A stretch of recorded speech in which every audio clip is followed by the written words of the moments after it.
بسم اللہ الحمد للہ والصلاۃ والسلام علی رسول اللہ وبعد اعوذ باللہ من الشیطان الرجیم رب اشرح لی صدری ویسر لی امری واحلل عقدۃ من لسانی یفقہوا قولی اللہم انفعنا بما علمتنا وعلمنا ما ینفعنا وزدنا علما۔ اللہ تعالیٰ سے دعا ہے کہ اللہ سبحانہ وتعالیٰ ہمیں نفع والا علم دے اور ہر علم کو ہمارے لیے نفع والا بنا دے۔ ایک شخص تھا جو سین ڈیگو میں رہتا تھا، وہ اس کے بارے میں نیوز میں بھی آیا اور رپورٹس شائع ہوئیں کہ جب وہ ایک دن گھر جا رہا تھا تو گھر کے جب اپنے محلے کے قریب پہنچا، اپنے سیکٹر کے قریب پہنچا تو دیکھا ایک آگ لگی ہوئی ہے اور دھواں نکل رہا ہے، تو بڑا خوفزدہ ہوا کہ یہ کیا ہوا۔ وہ اپنے گھر کے جس طرح سے قریب جاتا گیا تو دیکھا اس کے گلی کی طرف سے آگ اٹھ رہی ہے، and to his surprise and shock جب وہ اپنی گلی میں مڑا تو دیکھا اس کے گلی میں ایمبولینسز کھڑی ہوئی ہیں اور فائر بریگیڈ کے لوگ اور پولیس کھڑی ہوئی ہے، and he was praying to God کہ کاش میرا گھر نہ ہو۔ اور جب وہ گھر کے پہنچا تو دیکھا اسے گھر کے باہر ہر کوئی کھڑا ہوا ہے۔ When he enquired about what happened تو لوگوں نے اس کو پیچھے کیا اور کہا کس کا گھر ہے، اس نے کہا میرا گھر ہے۔ تو انہوں نے اس کو ہاسپٹل لے گئے اور وہاں پہ بڑے طریقے سے ایک نیوز بریک کی کہ تمہارے گھر میں فائر لگی تھی اور تمہارا سارا گھر جل گیا، جس میں تمہارے بچے، تمہاری بیوی اور تمہاری مدر تینوں کی ڈیتھ ہو گئی۔ امیجن اس شخص پہ کیا گزری ہوگی۔ رسول اللہ صلی اللہ علیہ وسلم نے فرمایا کہ جو شخص جان بوجھ کے عصر کی نماز قضا کر دیتا ہے، یہ ورسٹ ہے اس کے لیے بجائے کہ اس بندے پہ جس کا سارا مال تباہ ہو جائے اور اس کے گھر والے تباہ ہو جائیں۔ ابھی جو سین ڈیگو میں جو بندہ تھا، اس کا سارا مال تباہ نہیں ہوا، اس کے بینک اکاؤنٹ میں کچھ پیسے پڑے ہوئے تھے، بٹ جس شخص کی عصر کی نماز قضا ہو گئی، اس کا عصر کا نماز کا قضا ہونا زیادہ ورسٹ ہے اس چیز سے کہ اس کا سارا مال تباہ ہو جائے اور اس کی ساری فیملی والعیاذ باللہ تباہ ہو جائے۔ Now how much do we feel sad about this person in San Diego? Imagine یہاں پہ میں اور آپ ہوتے، والعیاذ باللہ، ہم سوچ بھی نہیں سکتے نا، بٹ ہم عصر کی نماز قضا کرنا ایزیلی سوچ سکتے ہیں۔ رسول اللہ صلی اللہ علیہ وسلم نے فرمایا کہ جس نے جان بوجھ کے عصر کی نماز قضا کی، اس کے پچھلے تمام اعمال برباد کر دیا گئے، جتنے مرضی حج تھے، جتنی مرضی عبادات تھیں، سب ختم ہو گیا۔ میں نہیں سمجھتا کہ کوئی ایسا سیشن ہوا ہے ایکسیپٹ اے ویری فیو جس میں مجھے ایک سوال نہ آیا ہو۔ پبلک Q&A سیشن، یونیورسٹی میں لیکچرز وغیرہ ہوتے ہیں، جہاں جاتے ہیں، جس میں یہ سوال نہ ہو کہ اب وہ مزہ نہیں رہا تھا، بھائی عبادات میں دل نہیں لگتا، عبادات میں جو سکون اور لذت اور حلاوت تھی وہ نہیں مل رہی۔ I don't feel joy in my ایمان، کیا کروں؟ How do I feel the religion؟ اس طرح کا ایک کویشچن لازمی آتا ہے۔ سو اس کا answer person to person vary بھی کرتا ہے، بہت سارے ڈفرینٹ چیزیں ہوتی ہیں، but there are some things that are constant, اور اس سوال کے جواب میں ایک چیز جو کانسٹنٹ ہے وہ نماز ہے۔ ہم اس کو ایسے بھی سمجھ سکتے ہیں کہ جیسے سائنٹیفک میتھڈ جو ہے، سائنس بیسیکلی انڈکشن پہ بیسڈ ہے، آبزرویشن اینڈ کنکلوژن۔ آبزرویشن ہوتی ہے تو کنکلوژن ہوتا ہے۔ فار ایگزامپل ایک جنگل میں نے دیکھا اراؤنڈ 150 monkeys تھے، وہ سارے براؤن تھے، so I conclude based on induction کہ this jungle is full of brown monkeys۔ ٹھیک ہے، میڈیسن میں میڈیسنز اور النیسز کا ایک کوریلیشن ہوتا ہے، کاز اینڈ افیکٹ ہوتا ہے۔ اسلام میں تزکیہ کا، وہ جو اسلام میں لذت ہے ایمان کا اور صلاح کا، بہت بڑا ریلیشن ہے۔ سورہ اعلیٰ میں 14 and 15 نمبر آیات، قد افلح من تزکا، وہ کامیاب ہو گیا جس نے اپنا تزکیہ کر لیا۔ وہ کون ہے؟ وذکر اسم ربہ فصلی، جس نے اپنے رب کا ذکر کیا اور نماز پڑھی۔ تزکیہ اور نماز کا ریلیشن۔ انما تنذر الذین یخشون ربہم بالغیب واقاموا الصلاۃ، آپ تو یا رسول اللہ ان کو ڈرائیں جو اپنے رب سے ڈر گئے، غیب میں اپنے رب کا خوف رکھتے ہیں اور نماز پڑھتے ہیں۔ ومن تزکا فانما یتزکی لنفسہ، اور اس کے فوراً بعد آیا جو اپنا تزکیہ، اپنے آپ کو پیوریفائی کرے گا اور پاک کرے گا تو وہ اپنے لیے کر رہا ہے، کسی پہ احسان نہیں کر رہا۔ سو تزکیۃ النفس اور نماز کا کتنا ہی بڑا کوریلیشن ہے. میں آپ کو اگر کوئی اپنی بات منوانا چاہتا ہوں تو میں ایک قسم کھا لوں تو it's more than enough, right? But اگر میں آپ کو بات منوانے کے لیے ملٹیپل قسمیں کھا رہا ہوں تو اس کا مطلب ہے کہ یہ بات بہت امپورٹنٹ ہے. اللہ تعالیٰ اگر قسم نہ بھی کھائیں تو ومن اصدق من اللہ قیلا، اللہ سے زیادہ سچا کون ہے اپنی بات میں؟ لیکن اللہ سبحانہ و تعالیٰ بھی ایک دفعہ نہیں بلکہ 11 قسمیں کھائیں تو پھر اس کے بارے میں کیا خیال آپ کا؟ والشمس وضحاها، یہ 2 قسمیں ہو گئیں. والشمس وضحاها والقمر اذا تلاها والنهار اذا جلاها واللیل اذا یغشاها والسماء وما بناها والارض وما طحاها ونفس وما سواها. 11 قسمیں.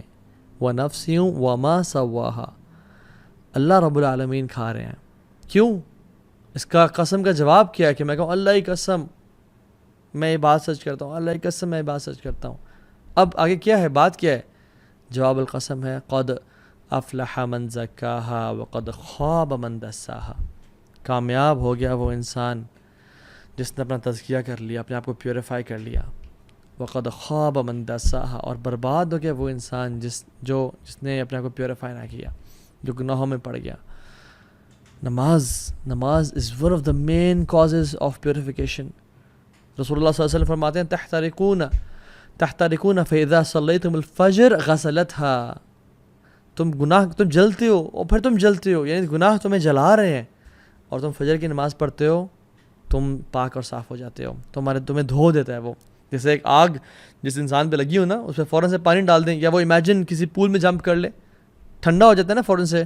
سو you burn then you pray فجر، تمہیں دھو دیا جاتا ہے. ثم تحترقون فاذا صلیتم الظہر غسلتها.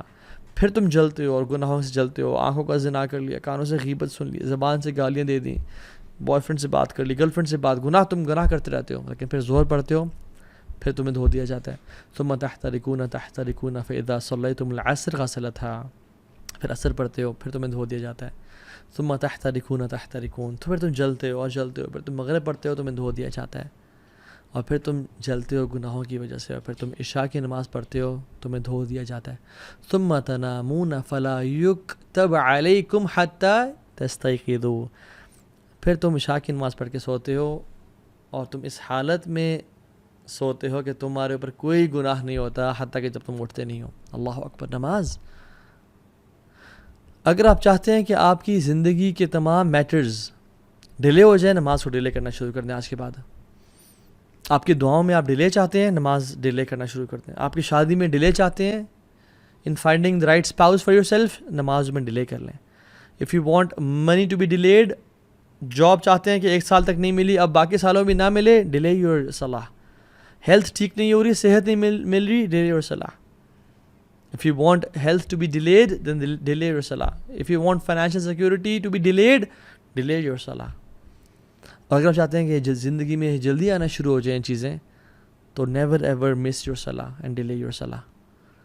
جس کو میں حیران ہوتا ہوں یہ بات سوچ کے کہ جس کو یقین ہے کہ اللہ ہے، جس کو یقین ہے کہ قیامت کا دن حق ہے، جو مسلمان مرنا چاہتا ہے اور مسلمان سمجھتا ہے اپنے آپ کو، اور جس کو یقین ہے کہ میں نے ایک دن جانا ہے اس دنیا سے، قبر حق ہے، قرآن حق ہے، محمد صلی اللہ علیہ وسلم حق ہے، پھر بھی نماز نہیں پڑھتا، تو اس سے زیادہ ایول انسان کوئی نہیں ہے. میں کوئی جذبات سے نہیں کہہ رہا، میں سمجھ کے کہہ رہا ہوں. اس سے زیادہ ایول انسان کوئی نہیں ہے جو شخص جانتا ہے کہ اللہ رب العالمین ہے. اگر یقین ہوتا نا ان سب چیزوں کا کہ اللہ ہے اور رسول حق تھے اور قیامت کے دن ہے اور مجھے اللہ کے سامنے پیش ہونا ہے، اور اگر نماز قضا ہو جاتی یا ڈیلے ہو جاتی تو اس کو رات کو نیند نہ آتی، پھر یہ اگلا کھانا نہ کھا پاتا. موت کا غم تو چھوٹا غم ہے، نماز سے قضا ہونے کا غم تو بہت بڑا غم ہے. صلاح از یور لائف لائن. جس نے نماز مس کر دی اس کا سب کچھ تباہ و برباد ہو گیا. اللہ سبحانہ تعالیٰ نے 100 سے زیادہ دفعہ سے قرآن میں ذکر کیا ہے، اور احادیث میں تو بے شمار. قرآن آپ کھولیں 2nd پیج پہ سورہ بقرہ، ذالک الکتاب لا ریب فیہ ھدی للمتقین الذین یؤمنون بالغیب ویقیمون الصلاۃ. جو غیب پہ ایمان رکھتے ہیں اور نماز پڑھتے ہیں. اور نماز کو قائم کرتے ہیں، صرف پڑھتے نہیں ہیں. قائم کا مطلب یہ ہے کہ ٹائم پہ پڑھنا، باجماعت پڑھنا، صحیح وضو کے ساتھ پڑھنا، مسجد جاتے ہوئے زینت اختیار کرنا. چلے آپ بہت سارے کام نہیں کر سکتے لیکن نماز ٹائم پہ پڑھیں تو صحیح. اور قرآن میں بھرا ہوا ہے ذکر نماز نماز، شاید کوئی پیج اس پہ نماز کا ذکر نہ ہو. اور پھر آخر میں آپ سورہ کوثر کھولتے ہیں، انا اعطیناک الکوثر فصل لربک وانحر، فصل لربک، اپنے رب کے لیے نماز پڑھیں، وانحر، اور قربانی دیں. واللہ اس بندے کی زندگی نحوست والی ہے جو نماز نہیں پڑھتا، یا جو نماز کو ڈیلے کرتا ہے. اس کی زندگی میں کچھ نہیں رکھا. جو فجر کی نماز نہیں پڑھتا، شیطان اسے کان میں یورینیٹ کر دیتا ہے. اس کی زندگی میں کیا خیر و برکت ہوگی، اس کی زندگی میں کیا ایکٹیونیس ہوگی. وہ تو لیتھارجی سے اور ڈپریشن سے بھرا ہوا ہوگا وہ شخص. شیطان گردن کے پیچھے 3 نوٹس لگاتا ہے. جب انسان، حدیث کے مطابق آتھینٹک حدیث، جب انسان اٹھتا ہے تو پہلی کھل جاتی ہے، وضو کرتا ہے دوسری کھل جاتی ہے، تیسری تب کھلتی ہے جب وہ نماز پڑھتا ہے فجر کی. امیجن جو شخص فجر کی نماز ہی نہیں پڑھتا اور روزانہ ہی 8 بجے 9 بجے اٹھ رہا ہے، 10 بجے اٹھ رہا ہے، 7 بجے اٹھ رہا ہے، وہ فجر کی نماز نہیں پڑھتا. اس کی زندگی میں کیا خیر اور برکت، اور کیا وہ اللہ سے کیا خیر امید کر سکتا ہے وہ. اور وہ کیوں اپنے آپ کو ایسے لوگوں میں شامل کر رہا ہے جس کے بارے میں علماء کا اختلاف ہے. کچھ علماء کہتے ہیں کہ وہ شخص کافر ہے جو نماز نہیں پڑھا. یعنی اس پہ تو کوئی اختلاف ہی نہیں ہے کہ جو شخص نماز کا انکاری ہے وہ تو کافر ہے. ٹھیک ہے، اس میں تو اختلاف کسی کو، جو اس میں تو اجماع ہے پوری امت کا. اختلاف اس پہ ہے کہ جو شخص نماز پڑھنا چاہتا ہے بٹ نہیں پڑھا، کچھ علماء کہتے ہیں کہ یہ کافر ہے، اس کو مسلمانوں کے قبرستان میں دفن نہیں کیا جائے گا، اس کا جنازہ نہیں پڑھا جائے گا، اس کو غسل نہیں دیا جائے گا. اور علماء تو یہ بھی کہتے ہیں کہ اس کو جب اس کی موت ہو نا تو دور کسی صحرا یا دور کسی جگہ میں گڑھا کھود کے اس کو وہاں پھینک کے آ جایا جائے. اور دوسرے علماء کیا کہتے ہیں کہ کیا یہ بڑا نیک انسان ہے؟ نہیں، جو اختلاف ہے وہ ہے کہ یہ بہت بڑا کافر نہیں ہے تو فاجر ہے. دوسرے جو علماء کہتے ہیں کہ یہ فاجر ہے، بڑا گناہ گار ہے. کیا میں اور آپ اپنے آپ کو ایسے اسٹیٹمنٹ ڈالنا چاہتے ہیں جس کے بارے میں علماء، ایک گروپ آف علماء اسکالرز، بڑے بڑے اسکالرز کہہ رہے ہوں کہ وہ کافر ہے، اور ایک کہہ رہے ہیں نہیں کافر نہیں ہے تو فاجر ہے، بہت بڑا گناہ گار ہے، بدبخت انسان ہے. اللہ اکبر، اللہم لا تجعلنا منہم، یا رب مجھے اور دیکھنے والوں میں سے کسی کو ایسا لوزر نہ بنانا. محمد بن قاسم رحمہ اللہ جب اس ایریا میں آئے تھے نا، سب کانٹیننٹ کو فتح کیا تھا انہوں نے، اور جب انہوں نے اسلام کو پھیلایا تھا تو ہمارے گریٹ گرینڈ فادر نے اسلام قبول کیا تھا، تو آج ہم مسلمان ہیں. اور انہوں نے کتنی قربانی دی تھی اسلام کو قبول کرنے کے لیے، ہمیں معلوم نہیں اس بات کا. اگر ان کو بتا دیا جائے کہ آپ کی آنے والی نسلوں میں سے کوئی شخص ایسا ہوگا جو نماز مس کرے گا فجر کی، جو عشاء نہیں پڑھے گا، جو کبھی کبھی عصر اسکپ کر دیا کرے گا، ان کو یقین آئے کہ میری اولاد ایسے ہو سکتی ہے جو نماز نہ پڑھے. نماز کو مس کرنا تو انسان، ایک مسلمان امیجن نہیں کر سکتا نا.